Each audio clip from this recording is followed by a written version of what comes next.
Capricorn, hi! Welcome to Mystic Queen PH. At ito isang timeless reading sa anytime na mapanood nyo to. As long as makaka-resonate kayo, this reading is for you. So let's see what is the message for you, Capricorn. What is the message for Capricorn? What is the message for Capricorn? Ace of Cups. There's a new opportunity for love. Kung single ka, naghahanap ka ng romantic connection. Mayroon ditong nagsisimula. Kung nanggaling ka sa isang separation, ending in the past, I feel like ngayon ready ka na for a new relationship. Yes, ready ka na. You have transformed into a new version of yourself. Maraming mga nangyari, maraming nagbago sa'yo, but it's for the better. And now you are, oh my God, the Fool.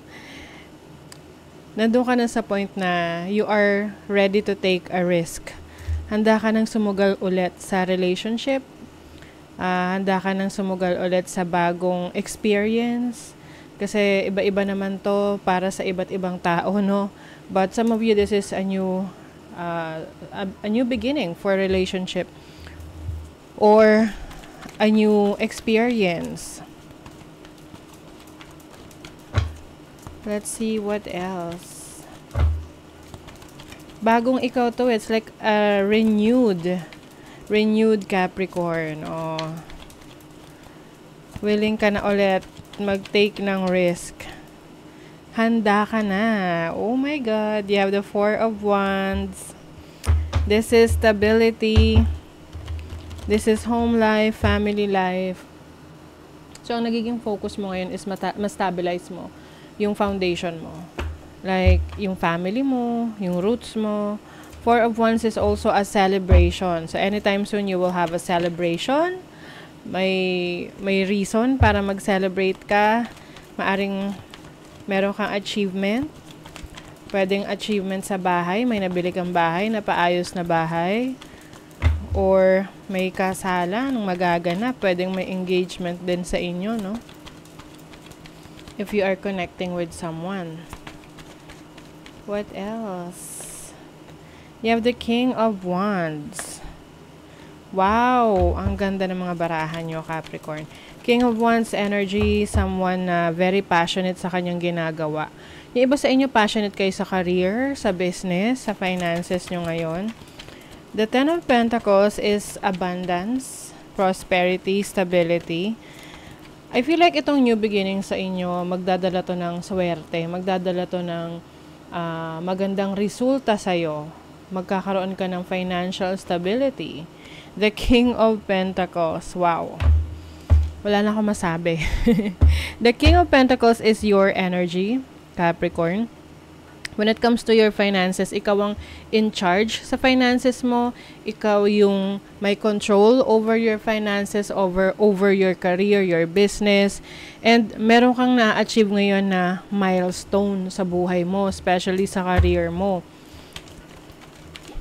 Maari ring ikaw ay nagkakaroon ng leadership role. So, pwedeng anytime soon, you will have promotion sa trabaho or pagdating sa business mo, ma-establish mo yung business mo ng maayos, no? Yung kumbaga matatag na negosyo or any source of income that you have right now. Wow. Okay, let's see ano pa. I feel like you're stepping into a new experience right now, Capricorn. And itong new experience na to will bring you abundance. New experience sa career, new experience sa business, pwede rin may bagong bahay or bagong location, bagong tirahan. At yun ay merong magandang dala sa'yo. Let's say sa negosyo or sa trabaho mo. For Capricorn, balance. You also need to balance your energies, no? Kasi may mga times na sa isang bagay ka lang nagpo-focus at hindi mo na nabibigyan ng sapat na oras at atensyon yung mga importante mo pang importanteng bagay na dapat mong bigyan ng attention. Let's see what else, Cap. Communication. So there is an important message or communication with someone anytime soon. Or ngayon na to, nangyayari for you. Maaring merong tao rin na, I see someone asking for forgiveness. Pwedeng peace offering, makikipag-communicate sa'yo, makikipag-ayos. Someone na nagkaroon kayo ng issue before, misunderstanding, ancestors, and then courage. I feel like very inspired ka ngayon. Inspired ka sa mga nagawa ng iyong ancestors, yung mga parang meron kang binabalikan. Pwedeng babalikan mo yung roots mo, yung ancestry mo. Pwedeng aalamin mo kung sino ba yung mga kanununuan mo. Marami ka, parang may investigation, no? Yung tipong curious ka, sino yung mga taong pinanggalingan mo. At yung iba naman, you are guided by your ancestors. Sila yung spirit guides mo. Yung mga mahal mo sa buhay na namayapa na lolo, lola, kanununuan mo. And I also see you na maglalakas ng loob na mag-take ng risk. You may be taking a risk pagdating sa bagong trabaho, bagong project, bagong relationship. Ikaw yung mas malakas ang loob na Capricorn. Maaring meron ka rin maglalakas loob ka rin na kausapin yung isang tao na gusto mong makausap na gumugulo sa isip mo for quite a while. Ng heart to heart na pag-uusap. Mental force, spiritual insights, wise judgment. Ayan, inon ko lang yung ilaw. Madilim. Very strong yung yung iyong mental force. Kumbaga, kinukondisyon mo yung sarili mo ngayon. Paano ka mag-isip, kung paano ka mag-desisyon. Very wise ang iyong judgment. And then some of you, magiging very busy, maraming kailangan gawin, asikasuhin. Talagang hard work ito, no? Hard work ahead. Pero kahit na hard work ito, syempre, meron tong maganda magiging resulta for you. Ang maganda rito is meron kang strength, lakas na i-pursue, ipagpatuloy yung mga gusto mong gawin sa buhay mo. Very much devoted ka. Parang ngayon, meron kang certain focus ngayon na ito yung gusto kong ayusin, trabahuhin, asikasuhin. Union of opposites. Transformation. Merong revelation.